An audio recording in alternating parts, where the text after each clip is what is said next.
have been prevented. Smoking is the #1 cause of preventable death, and it harms nearly every organ in your body. Of the 2.4 million deaths annually, 440,000 of those are related to smoking. Cigarettes contain over 4,800 chemicals, 69 of which are known to cause cancer.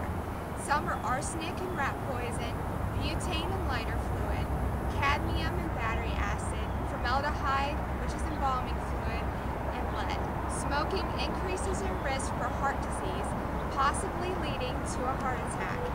It's accountable for 90% of lung cancer. It increases the risk of oral, laryngeal, and esophageal cancer. It also accounts for 80 to 90% of lung issues such as chronic obstructive pulmonary disease, COPD. Smoking alternatives such as cigars or smokeless tobacco are far from safe alternatives. Cigars contain the same addictive, toxic, and cancer-causing compounds that cigarettes have. In fact, a single cigar can contain as much tobacco as an entire pack of cigarettes. Smokeless tobacco contains 28 cancer-causing agents, and they have an even higher risk of oral and pancreatic cancer. Each year, the VA spends $6 billion in treatment for tobacco-related illnesses. The DoD spends nearly $2 billion due to medical care and lost days of work. This special press conference regarding the military and smoking. It's common knowledge that the military is known for smoking. In fact, in the past, cigarettes were rationed with the soldiers' food. The military saw smoking as a soldier's right, but that's all changed. A study was done regarding the military and smoking.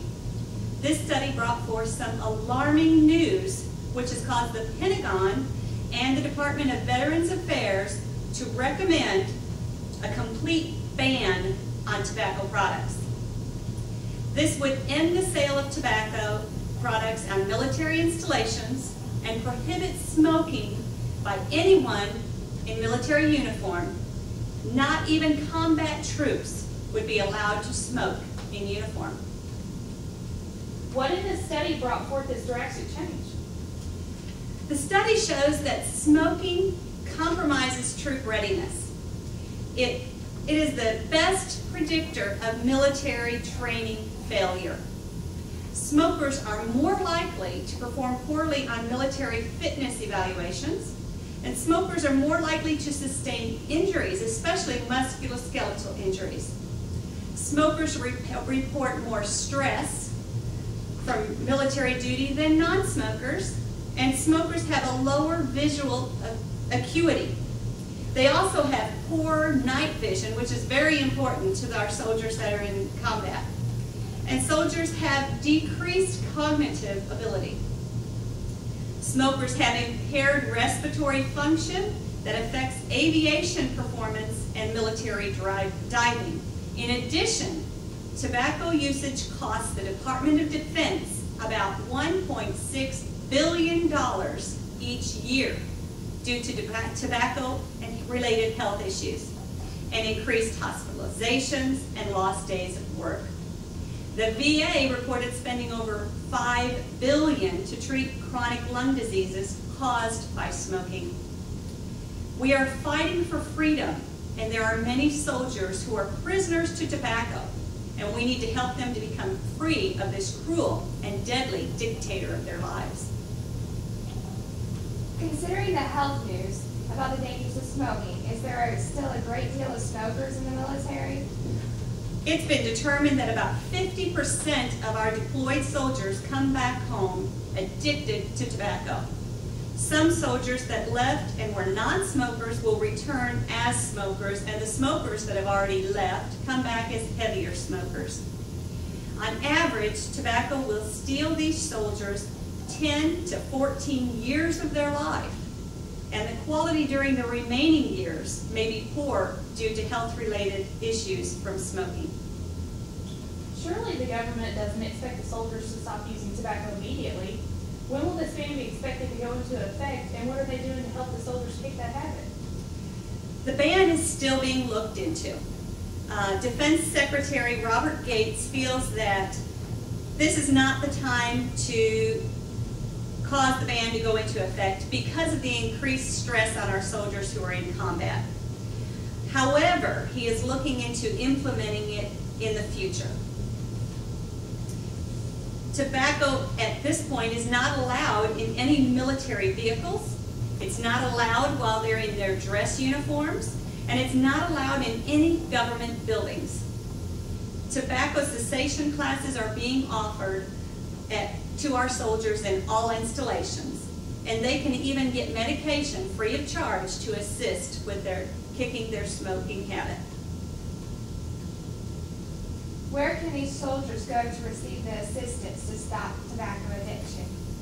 They can see their personal medical provider, and then the preventive med section at their facilities, their installations, and they will help them to get into a course for smoking cessation.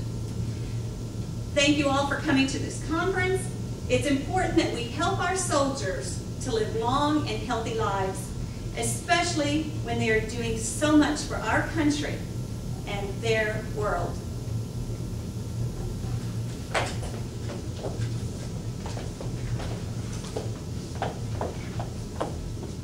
This is Leslie from Health Talk.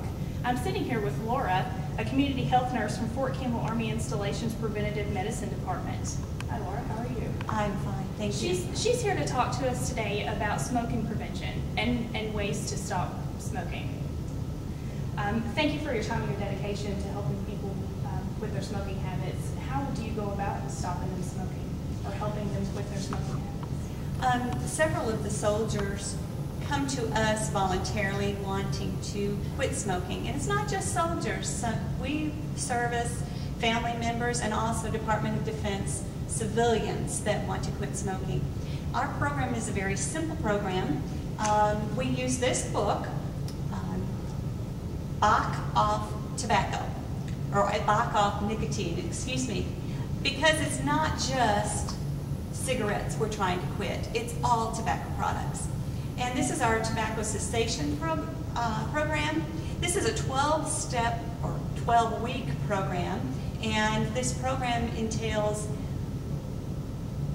stopping smoking and tobacco products, chewing and all of that, with habits, replacing them with healthy habits, learning how to reduce stress, deal with problems that might be going on instead of resorting to the tobacco. A lot of people start smoking and chewing because they feel that stress. And so we teach relaxation, and also part of this program is a reward part. If you get through a week, reward yourself. Whether it's buying a new dress, going out to dinner, reward yourself. Because it's very important that we realize that there are rewards. We need to also remember that smoking, that tobacco, is a habit that addiction will not go away.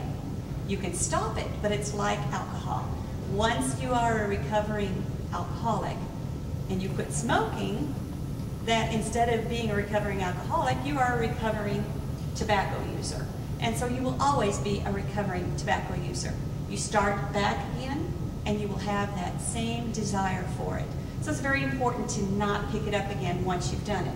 We try to do this program without medications.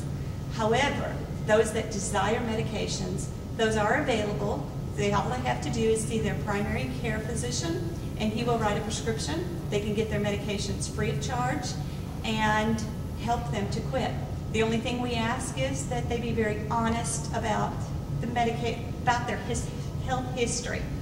If they have a problem with depression, we don't want them to be taking some of the medications, because some of these medications can cause an increase in depressive feelings. There are some meds that are also treated, they also treat depression, so they might be a wonderful alternative for those people. So what we mostly suggest is, if you don't smoke now, don't start. And those of you that do have the tobacco habit can kick it. Just come and see us, and we will help you back off tobacco. Well, thank you very much for joining us today. And tune in next week for Obesity in America. It's never too late to stop smoking. If you stop smoking right now, in 20 minutes, your blood pressure and heart rate will decrease, your temperature of your hands and feet will increase. In 8 hours, your carbon dioxide level goes back to normal, your oxygen level increases. By tomorrow, you'll have a decreased risk of heart attack. 2 days from now, your nerve endings will start regrowing, your taste and your smell will be enhanced. 2 weeks from now, your circulation will increase as well as your lung function.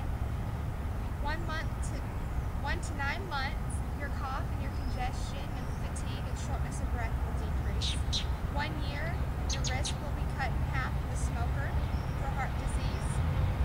5 years from now, your risk of stroke will equal the people that have never smoked.